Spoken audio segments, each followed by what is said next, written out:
semuanya, jadi pada video kali ini kita akan membahas salah satu konsep terpenting nih di dunia teknologi, yaitu adalah database. Nah, sebelum kita mulai, coba jawab beberapa pertanyaan ini. Kok bisa sih kita login ke akun kita dengan satu password? Kok bisa aplikasi tahu riwayat transaksi kita, pasaran kita, bahkan barang yang pernah kita lihat? Nah, kok bisa sih bank memeriksa saldo kita dalam hitungan detik? Jawabannya karena ada database yang bekerja di belakang layar. Coba bayangkan kalau misalnya nggak ada database. Saat kamu ingin belanja online, pesanan kamu hilang. Kamu login, datanya tidak ditemukan. Kamu simpan kontak, besoknya hilang. Kacau banget kan? Makanya belajar database itu penting. Dan bukan cuma untuk mahasiswa IT saja, tapi untuk siapapun yang ingin masuk ke dunia digital. Entah jadi programmer, data analis, cyber security specialist, atau bahkan entrepreneur, semuanya membutuhkan database. Jadi pada video kali ini kita akan membahas tentang pengantar database dari buku Pengantar Database, Teori Desain dan SQL. So, siapkan minum kalian, atur posisi paling nyaman, dan kita akan mulai perjalanan kita ke dunia database. Mari kita flashback dulu ke zaman sebelum adanya komputer. Bayangin, kamu bekerja di kantor catatan sipil pada tahun 1970. Semua data disimpan di map kertas, rak besi, lemari arsip, buku tebal. Nah, kalau kamu ingin mencari satu data, misalnya akta kelahiran atas nama Naila pada tahun 2006, kamu harus pergi ke rak, kamu harus cari map tahun 2006, kamu cari kota kelahiran, kamu bolak-balik halaman sampai ketemu. Lama banget kan? Lalu muncul yang namanya database, yaitu versi digital dari lemari arsip. Nah, bukan berarti database itu hanya menyimpan data. Database itu punya alur ketat agar data itu tersimpan rapi, terstruktur, gak duplikatif, dan bisa diolah secara otomatis. Bayangin kalau database itu seperti supermarket. Kalau supermarket tidak terorganisir, semua barang dicampur menjadi satu. Minyak goreng, barang cat tembok, mie instan sebelahan dengan pupuk tanaman. Nah, jadi membeli barang itu menjadi melelahkan. Tapi kalau database kita rapi seperti supermarket, semua barang itu punya kategori, semua lokasi itu terdata, semua barang punya harga dan kode yang unik, belanja jadi cepat dan juga lebih efisien. Itulah database, yaitu cara mengatur data secara terstruktur agar mudah ditemukan, digunakan, dan juga dijaga konsistensinya. Dalam kehidupan kita sehari-hari, database itu ada di mana-mana. Contohnya di aplikasi yang sering kita gunakan, di Instagram contohnya, kan kita mempunyai data yang disimpan, contohnya adalah foto, komentar, followers. Di Shopee juga ada data yang disimpan seperti daftar produk, riwayat pembelian, alamat. Juga di sistem kampus kita juga bisa menyimpan data yang seperti data mahasiswa, mata kuliah, dan juga nilai. Dan juga contohnya lagi di rumah sakit kita juga bisa menyimpan data, contohnya seperti untuk rekam medis. Nah, jadi nggak berlebihan dong kalau kita bilang database itu sebagai bahan bakar dari sistem informasi digital. Nah, kalau database itu adalah gudang data, maka DBMS atau Database Management System adalah manajer gudangnya. DBMS atau Database Management System itu adalah perangkat lunak untuk mengelola database. Lalu kita akan bahas apa aja sih tugas-tugas dari DBMS. Nah, mari kita bayangkan DBMS ini sebagai manajer gudang supermarket. Jadi tugas pertamanya adalah untuk menyimpan dan mengatur barang. Tapi di database, barang sama dengan data. DBMS menentukan tabel apa saja, kolom apa saja, tipe data apa saja. Yang kedua fungsinya adalah untuk mengatur siapa saja yang boleh masuk. Contohnya, kasir hanya boleh lihat daftar harga. Manajer boleh juga melihat daftar keuangan. Database juga begitu. Jadi nggak semua user bisa akses semua data. Yang ketiga juga dia juga menangani transaksi. Contohnya kalau kamu transfer uang ke teman, tanpa DBMS bisa terjadi error seperti uang berkurang dari rekeningmu tapi tidak masuk di rekening temanmu. Dengan DBMS, transaksi dijamin aman menggunakan konsep ACID atau atomicity, konsistensi, isolation, dan durability. Lalu yang keempat atau yang terakhir, kalau server kamu mati atau kebanjiran, DBMS bisa restore data dari backup. Nah, contoh DBMS di dunia nyata nih. Yang pertama itu contohnya adalah SQL atau relasional. Contohnya ada MySQL, PostgreSQL, Oracle, dan juga SQL Server. Dan juga ada NoSQL, yaitu adalah Mongo Database, Firebase, dan juga Cassandra.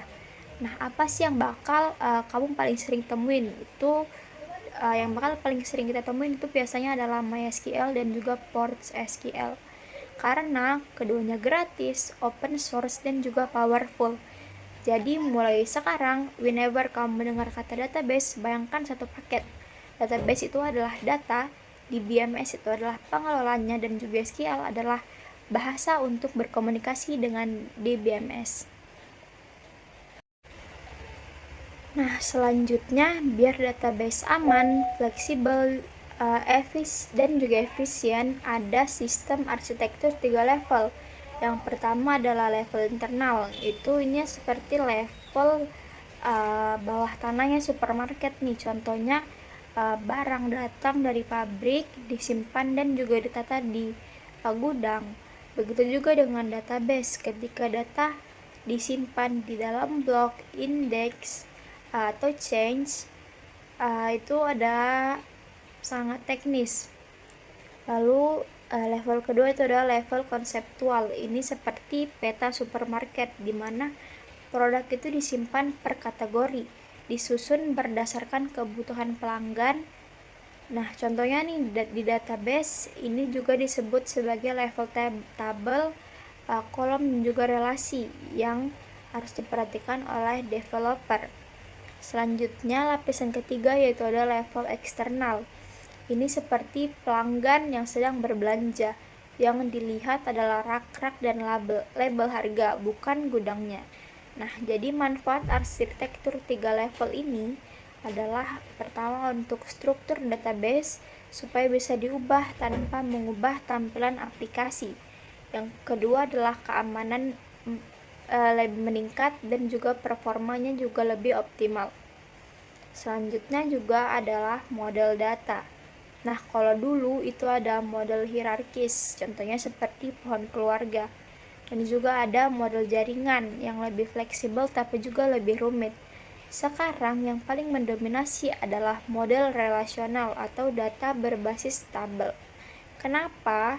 Karena lebih mudah dipahami, datanya juga rapi dan terstruktur, dan juga dia didukung oleh SQL sebagai bahasa standar internasional. Makanya penguasaan relational database itu adalah merupakan fondasi paling penting untuk karir di dunia data.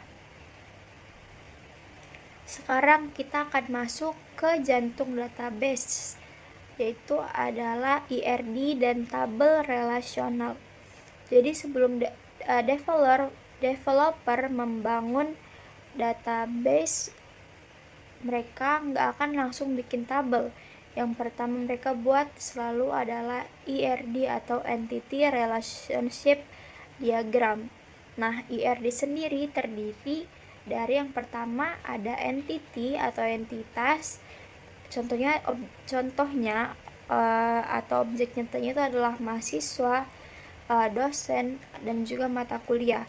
Lalu juga ada atribut, itu ciri-cirinya contohnya seperti ada nama, NIM, dan juga SKS. Lalu juga ada relationship atau relasi, yaitu adalah hubungan antara entitas, contohnya saat mahasiswa mengambil mata kuliah. Jadi contohnya kayak entity, atribut, dan relasi nih. Jadi mahasiswa mengambil mata kuliah.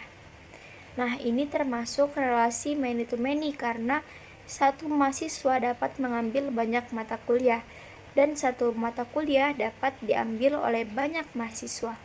Nah, untuk memetakan many to many ke tabel, kita butuh tabel penghubung.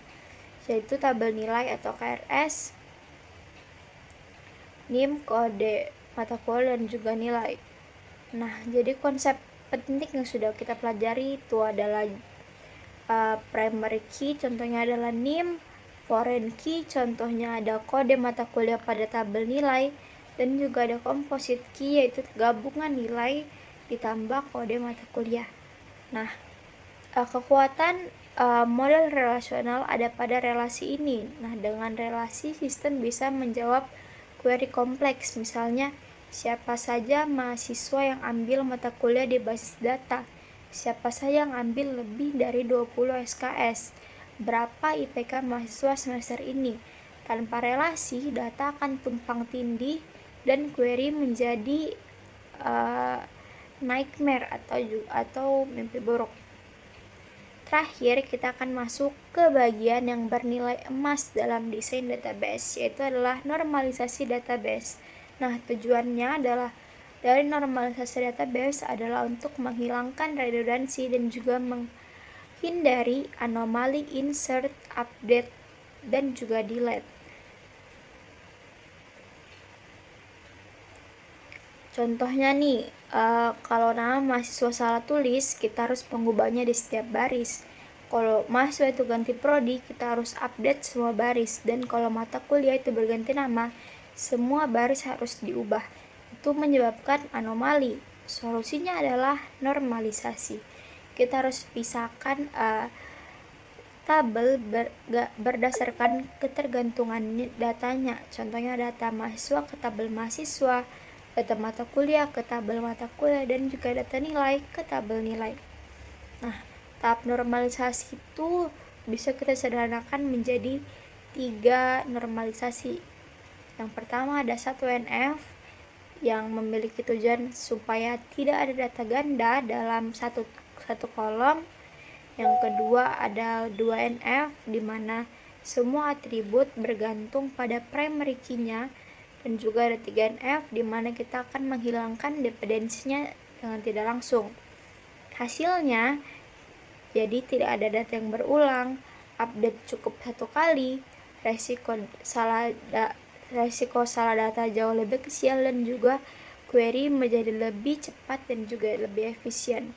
Namun perlu dicatat bahwa normalisasi itu bukan agama.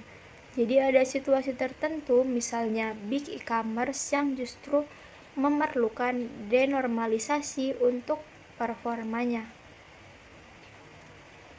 Nah, teman-teman, setelah perjalanan panjang, semoga kamu bisa mulai melihat database bukan sebagai sesuatu yang rumit, tapi sebagai sesuatu yang logis, terstruktur, dan juga sangat dekat dengan kehidupan kita. Kita udah belajar nih tentang kenapa database itu penting, apa itu DBMS, bagaimana arsitektur database bekerja, cara mendesain database dengan DRD, cara mengoptimalkan database dengan normalisasi. Nah, kalau kamu sudah bertahan sampai sini, berarti kamu benar-benar belajar dengan serius, dan itu keren banget. Jadi, sampai jumpa di video selanjutnya, dan tetaplah semangat berpetualang di dunia data. Bye-bye, terima kasih.